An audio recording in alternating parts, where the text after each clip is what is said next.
Thank you for joining us on this emergency pod, you could say, the Sixers Talk podcast. We're brought to you by Wilmington University. WilmU Works. Last pod, I told you we would be with you on Thursday following the Sixers game, but here we are before the Sixers play the Pelicans to open the season because Ben Simmons has been suspended the opening night because of conduct detrimental to the team. Reports started pouring in because I was here at the arena at Wells Fargo Center fronting a press conference for Simmons to finally speak. This will be the first time we would have heard him, Ben Berry, our esteemed co-host and producer. Just a really whirlwind time. We were supposed to hear Ben speak, and he suddenly wasn't going to speak because we heard that he had been suspended, and then reports started trickling out that he was asked by Doc Rivers to get into a defensive drill. He declined. Doc said, "Can you come out and get in the drill, please?" And he said, no. He said, well, you might as well go home then. And Ben drops the ball and walks out of the practice facility. It is amazing that we are here at this moment. The drama continues to build as he's been suspended for the opener. Ben, what did you make of all this? I mean, I really didn't expect him to say much. I even halfway expected him to pull a Marshawn Lynch at that press conference when he was supposed to speak. But this is way worse from a circus standpoint because it's just continuing to elevate, and turn this whole thing into just a joke. Man, I thought we was going to get the Marshawn Lynch, as you said. You know why I'm here. But he didn't even go that route. It's a joke. It's chaos. You know how I feel about chaos, and free content is amazing. But now I'm not going to do that. Yeah, send me home. It seems like maybe he just wasn't prepared to speak to the media and have people ask him questions. And maybe it got to him, but I didn't expect for him to go this route as in our last podcast. I didn't expect him to be prepared to burn the whole thing down. And it seems like that's the avenue he's ready to take. Well, I feel like it's a little bit, for a lot of people are saying that, like, oh, well, the team suspended him or he got himself suspended because he didn't want to speak. I feel like where we are now is way worse than if he went up there and even read a prepared statement. If he really went as far as answering questions from reporters or however many questions he wanted to field, this is currently way worse. Like, it is suddenly poured gasoline on the fire. It's not worse to you? Yeah, no, I'm not saying it's not worse. What I'm telling you, you're a father.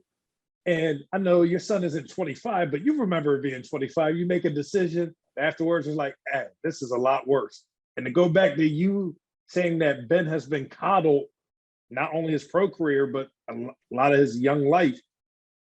This seems like something like, he didn't run it by anybody. He just went out and did it. And now he's thinking like, oh, I just made things a lot worse. So I agree it's a lot worse. I'm just saying I don't think he thoroughly thought it through. So do you feel like, because there's this certain people are thinking like, oh, he's taking the Jimmy Butler route. Like, he's come in and he's going to just upset the apple cart until they trade him out of here. Where the Sixers have fined him considerably. They've already been on record as saying that they're not trading him unless they're getting an all-star in return. His disgruntledness isn't going to force them to do anything. Him reporting and then being, a contrarian isn't going to like do anything. That's not going to force them to send him away for less than they want to get in return. Like, you feel like the Sixers would like blink in that situation? I'm not sure if the Sixers would blink. And even in the Jimmy Butler route, it was just a disagreement between ownership and the front office, who was Tom Thibodeau at that time, because Thibs wanted to keep Jimmy Butler. Ownership wanted him out because Jimmy Butler asked for a trade. It seems like everyone high up on the Sixers wants to make this work. I haven't heard or read anything where anyone says, hey, we need to get him out of town. But I have no proof that this is going to work. It seems, as I've said it plenty of times on this pod before, Daryl Morey wants to win the trade. He values assets more than team chemistry. And I could see Ben Simmons just doing things like this or making things worse for himself before Daryl Morey trades him for a couple of second-round draft picks. Like, if I'm Simmons, okay, yeah, you didn't think it through. You decided to start pouting and get yourself kicked out of practice. But not only do you get fined and suspended for conduct detrimental to the team, theoretically, your first game will be Mm. against the Brooklyn Nets at home against the fans that you have continually shredded in reports reportedly, saying that he doesn't want to play in front of those fans ever again. Like, is this thing going to continue to get worse? So much worse. So much worse. For his first game, he was going to get booed no matter what. For his first game to be a home game here in Philadelphia, like that's why I also don't think it was thought through. Because if it was thought through, maybe he would have done this after the Pelicans game to miss that first game here in Philadelphia. That would have been a smart move to do. He's like, all right, I need to get suspended or something. But maybe he just didn't want to speak to the media. It's sloppy, it's messy, it's wildly entertaining to watch. And then Joel Embiid's comments, right. The very next thing to get into. I want everyone to know I'm done with this. I'm washing my hands of it. I want people to be here that's going to be here. I don't know or care about that man. I'm not talking about him. Only way I can see Daryl Morey in the front office moving Ben Simmons for less than what they want in return is Joel Embiid goes up there like, yo, you got to move this. I'm tired of dealing with this guy. I could definitely see that. But I think, yeah, like you said, Joel's comments really spoke volumes, because if he's supposed to be the leader and the guy who's kind of at the forefront of welcoming Ben back and helping him be comfortable in this odd situation, and he says, I'm done with him, everybody else pretty much has to fall in line with that. I mean, we got these comments from Tyrese Maxey on Monday, where he said that, friendships are bigger than basketball. Like, I was friends with Ben before, I played for the Sixers, so I'm going to continue to be his friend, which is a noble perspective. But once Joel Embiid comes out and says, I'm not here to babysit, I'm washing my hands of him, so to speak, and I don't know what he's doing, I'm concentrating on the guys that are here and building the chemistry with those guys. Like, no one else can really do anything outside of that. Like, you see that the same way? I see it similarly. I know Tyrese Maxey said he was friends before teammates, but at a certain point, like, you got to hold your friend accountable at the same time. Like, you and me are boys. If one of us is dropping the ball, like, you're going to be like, you're not going to say, hey, me and Ben are friends. You're going to be like, no, Ben Berry needs to pick it up and do his job. Like, I love him. That's my boy, but he's not holding up his end of the agreement. So I can see it get to a point where Tyrese Maxey has to, like, choose a side per se, but you can't play defense and just say relationships, friendship before basketball for long, especially if your friend is doing things like this. So instead of Ben Simmons, we got Doc Rivers dodging questions about Ben Simmons, saying that they had spoken and they had a nice conversation before, practice started, which he didn't want to delve into.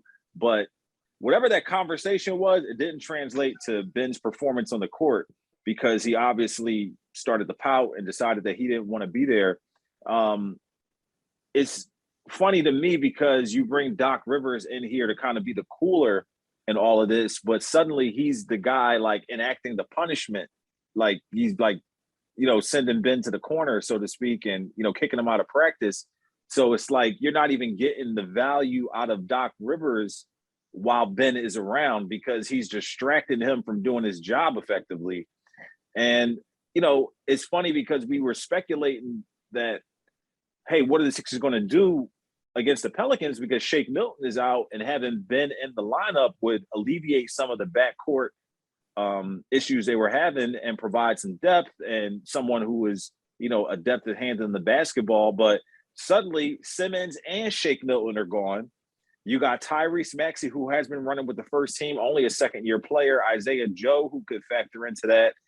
There are other guys who could bring the ball up, and Doc said he would approach it as a committee thing. But on the court, what do you think will happen? Will we see extended Maxey minutes? Like, Doc, to me, yeah, other guys can bring the ball up, including Joel Embiid and Tobias Harris. And we've seen that experiment in the past, not quite, come to fruition. So maybe, we will see these extended minutes from Maxey or an opportunity for Isaiah Joe, but it's really the next man up mentality. I see a lot of minutes for Tyrese Maxey, a lot, 35 plus. Isaiah Joe gets some minutes in there and they'll figure things out. But whatever they do is not comforting. It doesn't give me confidence that they'll have it sorted out. It's kind of the downfall of not getting more point guards and letting George Hill going off season. It's a lot of moving parts, and we really won't know what it'll look like until we'll see it. Man, Zion Williamson is out for the Pelicans. The Sixers trying to get this W in order to be able to face the Brooklyn Nets, hopefully at 1-0. I feel like Ben Simmons is kind of stuck in this purgatory, and he wants to force his way out of it, but there's no way he's getting out of it unless the Sixers kind of grease the wheels. So I'm still wondering, like, is this like more of like all his doing? Is this the perspective Clutch Sports wanted to take? Like, what do you think he continues to stay with them? Like, how do you think that plays out? I don't know how it plays out. Suggesting that it might have been Clutch Sports and like their plan to just go over to my thought that this wasn't well thought out. There was no plan moving forward. I think he'll remain with Clutch